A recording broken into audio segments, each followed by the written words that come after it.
Hello, this is Dr. Foojan Zeine, and this is the tip of the week.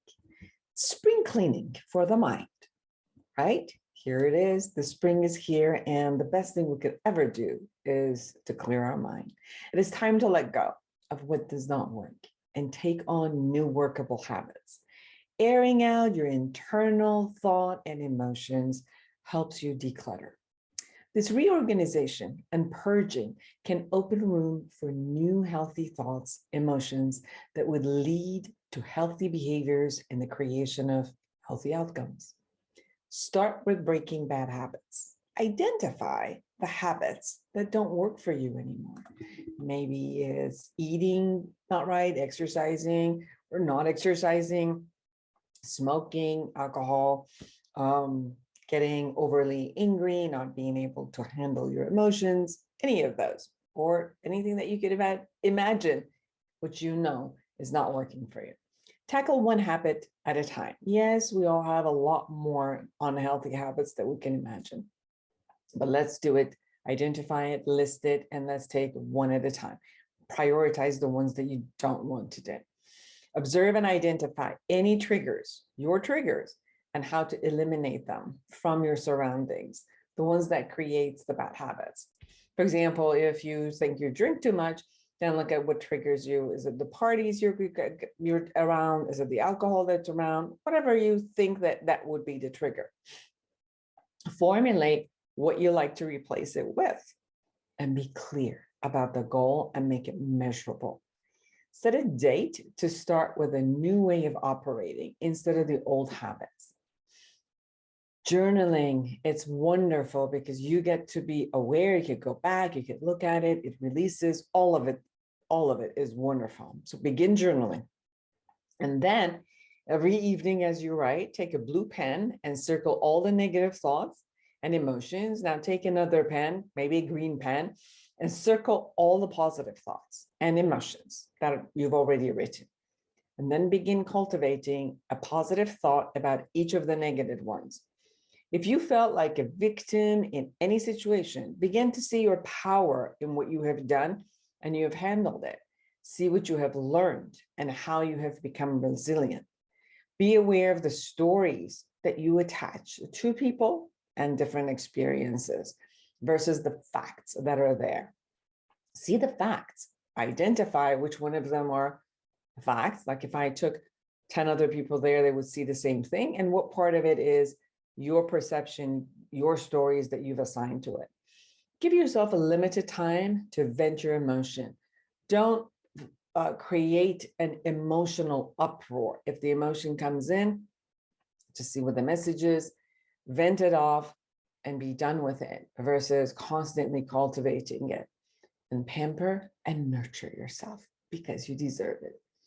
Now, declutter your physical space. Start with one location or a closet at a time. Decluttering makes your anxiety go down, and it just because visually it's so pleasing to the eye, calms you down. Create a measurement rule for yourself. For example, if you have not used an item for 1 year or so, get rid of it. Ask yourself, is this item really useful? When was the last time that I used it? Does it have emotional value? So it's not useful, but it's useful to me because it reminds me of such and such a time, which I had an amazing time and I want to cherish it. Can that emotional value be assigned to something else? Or do you have to have all of these things that you have memory about? Could you have one item that represents all of those memories for you? How does keeping it make you feel? Does it make you feel like, oh my God, I really, really want to have this because I feel safe and I feel pleasure? Or if it's not there and I haven't seen it because it's in the closet, so it's not really in my life. It's just once in a while, if I ever go to the closet, I know that that's there. So if it's a feeling of security and I want something, why is it in the closet then? And if it's in the closet, maybe it no longer holds that value that needs to be there immediately. How does letting it go make me feel, right? So how does having it make me feel? How does letting it go make me feel? Can I replace it if I change my mind? And get help from a friend who is not attached to the items and It makes it easier because every time you're like, no, oh my God, I can't let it go. A friend is like, come on, please. You haven't touched this for 3 years. It's been in a box in an attic. Let it go. And then give away one item at a time to a friend or a charity. So this might help. The next one, notice your relationships. What behaviors in your relationship do you choose to change? The behavior in an intimate relationship you're committing to change. And maybe, just constantly complaining, constantly being angry. Maybe those are the things you want to change in your relationship. The behavior or people in your friendship you're committing to change. The behavior or people in your career or job you're committing to change. The behavior in your finances you're committing to change. And the behavior in the way you treat yourself that you're committing to change. So write them all down. And then next, generate gratitude by making a list of things that you're grateful for, even if it appears small. Begin each day by being grateful for all that is in front of you during the day.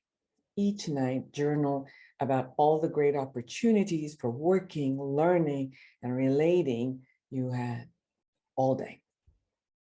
Appreciate your body, your character, and the people in your life.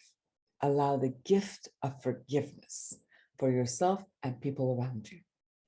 Choose the person you commit to being with noticing your values and align your thoughts, emotions, and behaviors with your values.